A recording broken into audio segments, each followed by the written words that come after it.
Eu não acredito que você está neste canal. Mas, já que se atreve e chegou até aqui, eu vou lhe contar uma história. Preparado?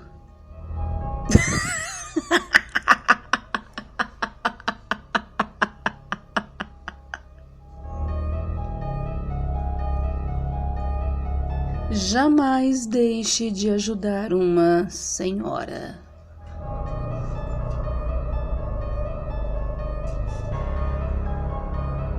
Essa é uma história que foi contada por uma pessoa conhecida do canal. De acordo com ela, a quem chamarei carinhosamente de Elis, o caso foi tão perturbador que bastava ela lembrar para sentir calafrios.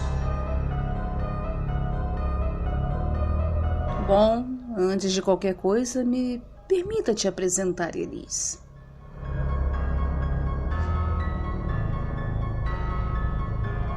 Elis é uma jovem comum como qualquer outra. Possui uma vida simples. Trabalha durante o dia em uma farmácia e pretende estudar muito para fazer uma faculdade de enfermagem. Recentemente, ela terminou um namoro de 2 anos.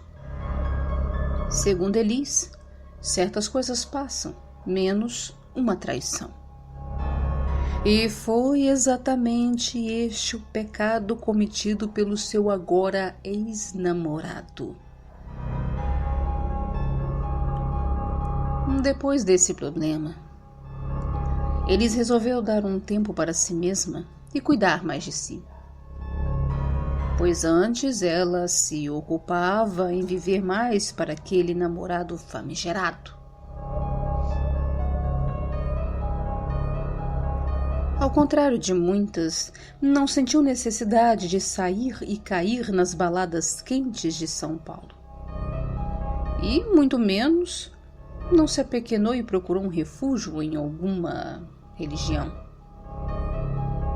Embora dissesse convicta que acreditava em Deus, em Jesus Cristo, mas não havia encontrado nenhuma igreja, templo, terreiro que se sentisse bem.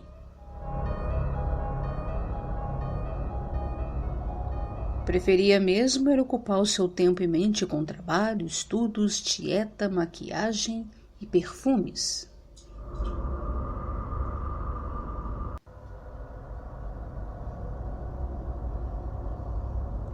Elis morava somente com a sua mãe, Dona Ana, e sua irmã mais nova, Thalita. O pai havia morrido quando Elis tinha apenas 7 anos de idade.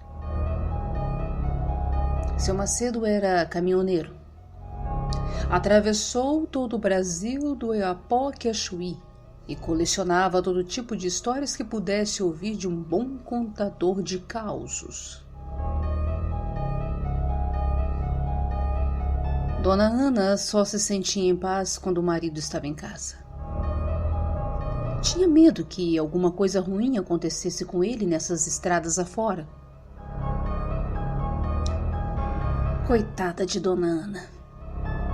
Se pudesse adivinhar, não se preocuparia com as estradas, pois que o pior veio acontecer em um rio da região.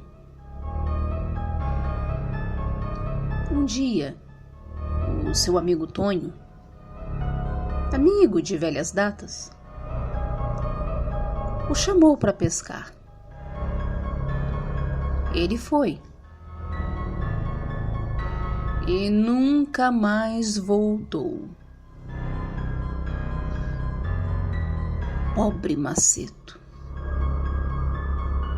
Sabe-se lá como caiu nas águas turvas do rio, e seu corpo só foi encontrado 3 dias depois, a mais de 5 quilômetros de distância, boiando perto de galhos e raízes.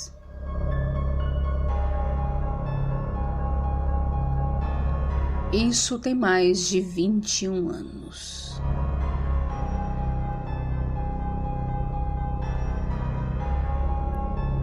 Bom, Agora que você conhece um pouco sobre a vida de Elis, retomemos a sua história e o que mais de estranho pudesse lhe acontecer.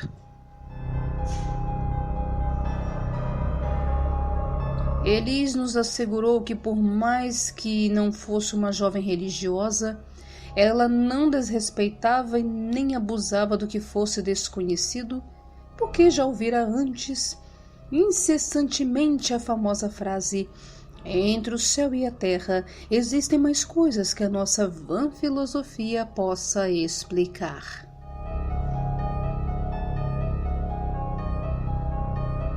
Era certo dizer que Elis tinha medo. Tanto que era honesta consigo mesma, e quem quisesse saber que não assistia filmes de terror porque tinha muito medo.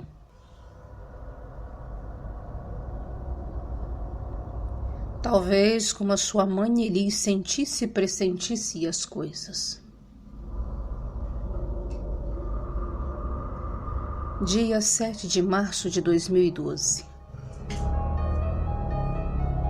Aniversário da morte do pai de Elis. Como já havia se tornado uma tradição, a mãe e as filhas iam ao cemitério municipal levar flores ao túmulo do seu Macedo e rezar pela paz de sua alma. Embora Elis tivesse crescido e acompanhado religiosamente tal compromisso, não se sentia bem naquela manhã. Havia um desconforto e tristeza no seu coração. Era como se ele ganhasse pontadas certeiras de agulhas e fechassem em si, dificultando assim a respiração normal.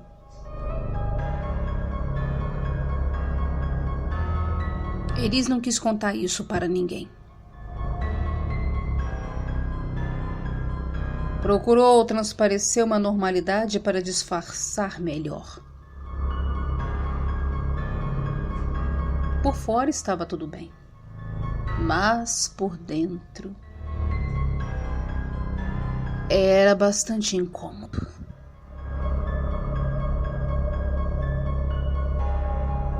Como sua mãe havia lhe pedido, Elis acordou cedo e saiu para comprar flores para levar ao túmulo do seu pai mais à tarde.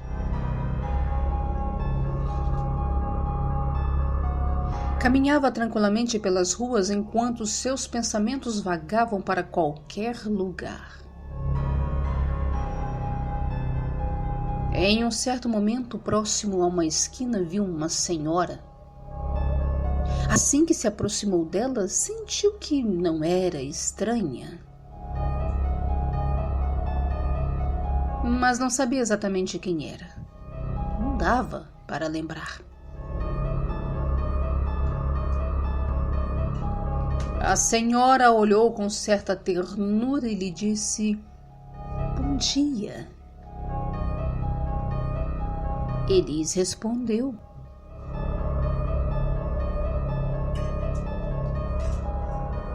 A senhora, com voz doce, disse: "Minha filha, poderia fazer um favor para essa pobre velha aqui?"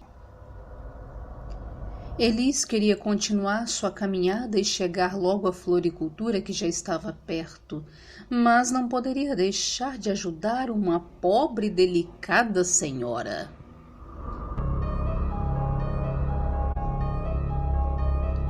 De forma alguma. Mesmo sem poder imaginar o que aquela velha mulher pudesse lhe pedir, Elis não titubeou e disse amável: "Pois não." A senhora retirou do bolso de seu vestido um pequeno embrulho e mostrou a Elis. "Minha jovem, poderia entregar este pequeno embrulho a uma pessoa por mim?" Elis olhou rapidamente a senhora e o embrulho. Olhou novamente para a senhora e perguntou: "A quem devo entregar?" "Ah, minha filha, é fácil. Entregue a Juliana Soares." Elis perguntou: mas eu não conheço nenhuma Juliana Soares. A velha respondeu: ela mora na Rua das Palmeiras, número 66. Elis já tinha ouvido falar daquela rua, mas não me entendia por que aquela velha não poderia entregar ela mesma o tal do embrulho. Como se pudesse ler os pensamentos de Elis, a velha falou: infelizmente eu não posso ir lá. Tenho que ir embora. Mas Deus te enviou e sei que vai me ajudar. Eu serei eternamente grata por sua generosidade.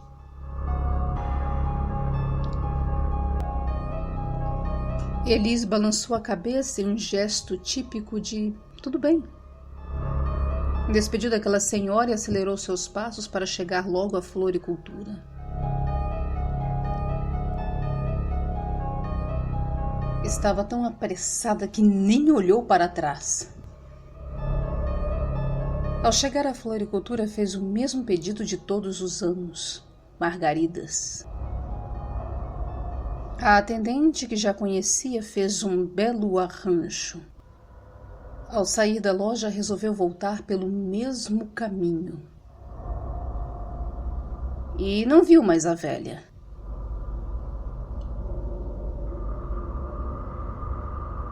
Olhou novamente o embrulho. Ele era um tecido preto aveludado que exalava um leve cheiro de flores. Parecia flores do campo. Mas o que será que tinha lá dentro?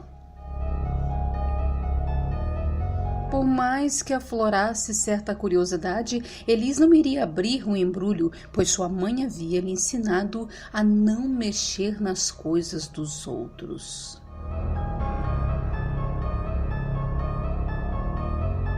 De repente, sentiu um calafrio percorrer a espinha, braços, nuca, o corpo todo.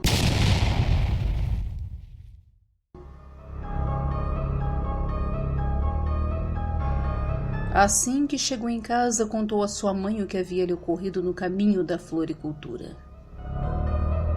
Dona Ana achou estranho, mas não viu nada demais. E qual seria o problema em ajudar uma velha mulher? Afinal, os velhinhos sempre precisam de ajuda. Sempre.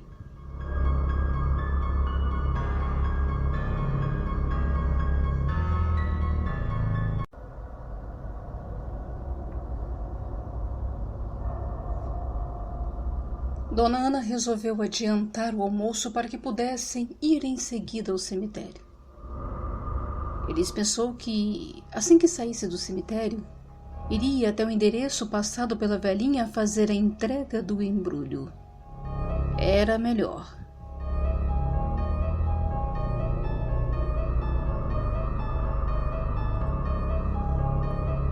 Durante todo o percurso até o cemitério, Elis, Thalita e a mãe pouco falavam. Muito provavelmente reviam várias cenas de suas vidas com a presença e ausência de seu Macedo.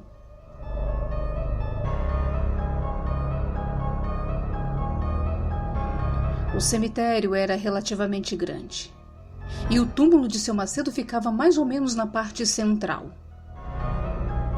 Entraram silenciosamente, como se espera de todos em sinal de respeito.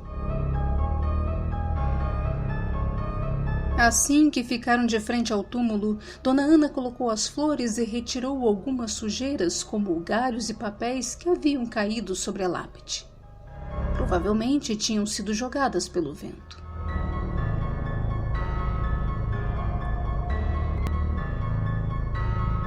O silêncio típico do ambiente foi levemente cortado pelas primeiras palavras do Pai Nosso, puxado pela matriarca e fielmente acompanhado pelas filhas.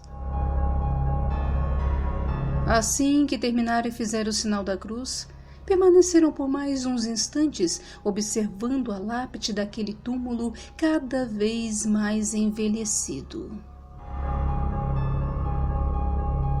Por um momento, Elise teve a impressão de estar sendo observada. E quem já passou por isso sabe que não é muito agradável. Imagine então dentro de um cemitério.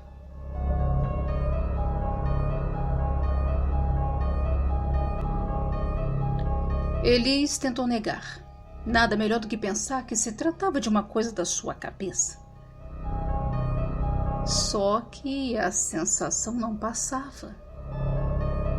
Ela até poderia relutar, mas não ia adiantar em nada. Respirou fundo e resolveu no ímpeto olhar para trás. Deu de cara com uma foto de uma lápide. Parecia que algo havia virado sua cabeça com força para aquela direção. Quando olhou para a foto, logo percebeu que era de uma mulher mais velha. Não era possível, será que... Resolveu se aproximar. Elise viu que a foto era... Não, era coisa de sua cabeça. Impossível, devia ser parecida. Mesmo receosa, olhou mais de perto e viu que era... Meu Deus! Era aquela velha mulher que encontrou pela manhã no caminho da floricultura. Não, isso não era possível. Meu Deus, o que estava acontecendo? Começou a achar que estava ficando louca.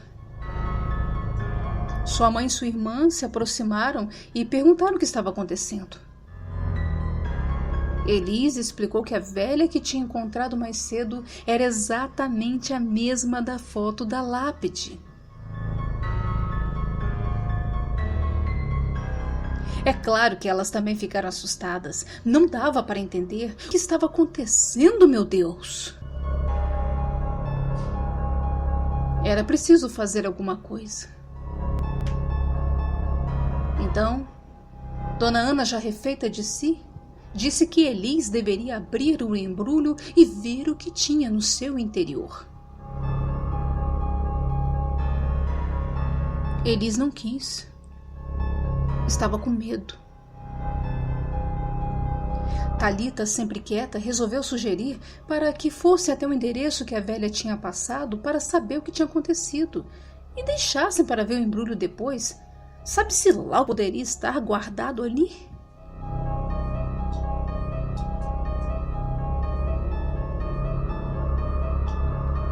Todas estavam receosas. Elise só não estava mais porque contava com a companhia da irmã e da mãe. Por sorte, o tal endereço era perto dali e elas caminharam. Pouco falavam, mas em seus íntimos com certeza rezavam.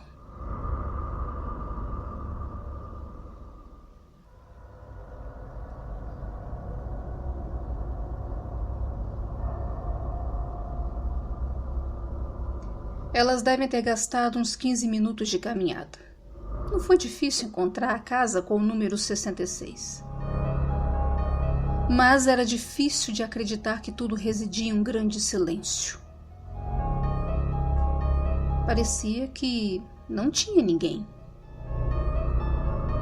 Na verdade, parecia pouco provável que alguém morasse naquela casa.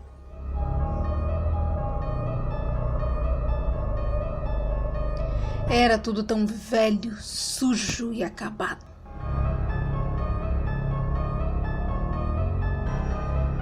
Elas sentiram um calafrio percorrer em toda a espinha. Como chamavam e ninguém atendia, resolveram adentrar a casa. Caminharam com cuidado e receio.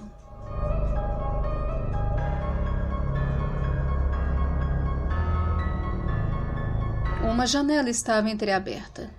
Com cuidado, Elis a empurrou devagar. Viu que era um quarto. Não havia ninguém. Thalita se dirigiu até a porta principal. Bateu. Nenhum sinal. Dona Ana resolveu olhar em volta da casa.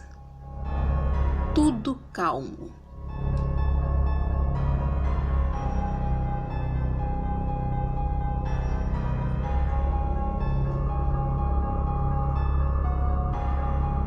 De repente, foram surpreendidas com o surgimento de uma mulher que vinha dos fundos da casa. Após o susto, Elis falou que procurava por Juliana Soares. A mulher, atônita, respondeu: "Isso é impossível." Elis olhou para sua irmã e sua mãe e disse para a mulher: "Impossível por quê?" A mulher, com voz pesarosa, disse: "A Juliana morreu. Faz tempo." Elis sentiu que lhe faltava o ar e suas pernas estremeceram. Com o apoio da sua irmã, tentou falar, mas não conseguiu. Thalita então resolveu contar tudo o que tinha acontecido.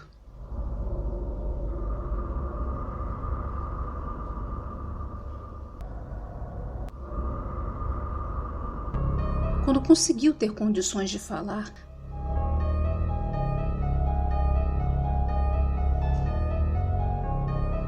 a mulher, mais atônita ainda, começou a chorar.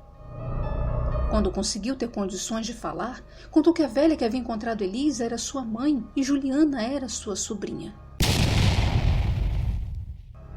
Juliana era uma neta muito querida da velha. Ambas moraram nesta mesma casa desde o nascimento da neta à sua derradeira morte aos 12 anos e a velha 5 anos depois, com 74 anos.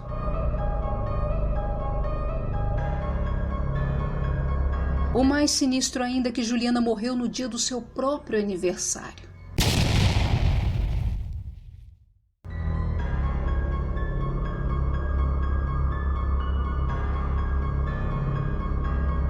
A velha havia saído cedo para comprar um bolo e um presente para dar à sua amada neta. Prometeu que não iria demorar.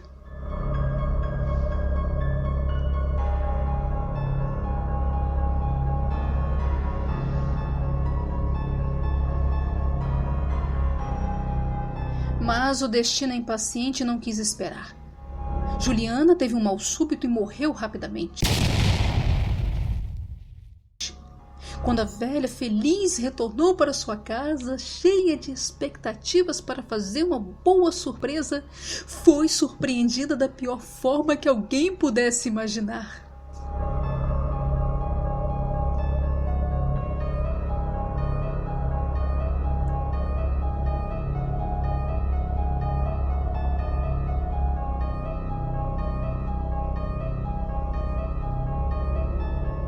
Sua filha veio correndo ao seu encontro, desesperada para lhe contar o que jamais gostaria de saber. Mãezinha, a Juliana acabou de morrer."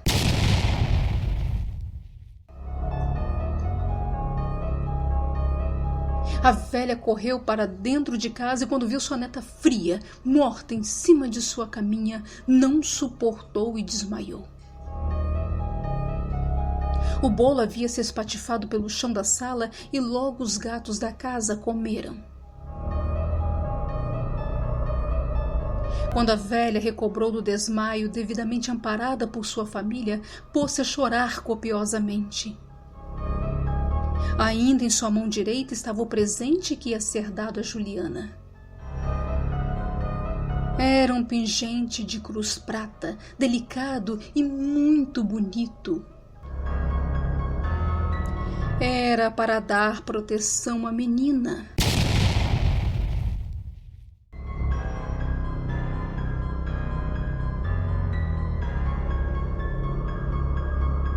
Mas será que Juliana ainda precisava de proteção depois de tudo? Elis empalideceu porque se lembrou do embrulho. Meteu a mão no bolso apressadamente e o retirou. Mostrou à mulher e disse que se quisesse poderia olhar. A mulher, com os olhos esbugalhados, pegou e pensou por um instante. Não adiantava ignorar, pois tudo estranhamente ganhava forma à sua frente. Abriu o embrulho. Era o pingente de cruz prata. O mesmo de 5 anos atrás, meu Deus! Mas como isso era possível se ele foi enterrado com a menina? Elis saiu correndo, seguida de sua irmã e mãe. Quanto mais corriam, mais apressavam a passada, não olhavam para trás. Só queriam desaparecer daquele lugar o mais depressa. Não queriam ver nada, saber de nada, sentir mais nada. Chega!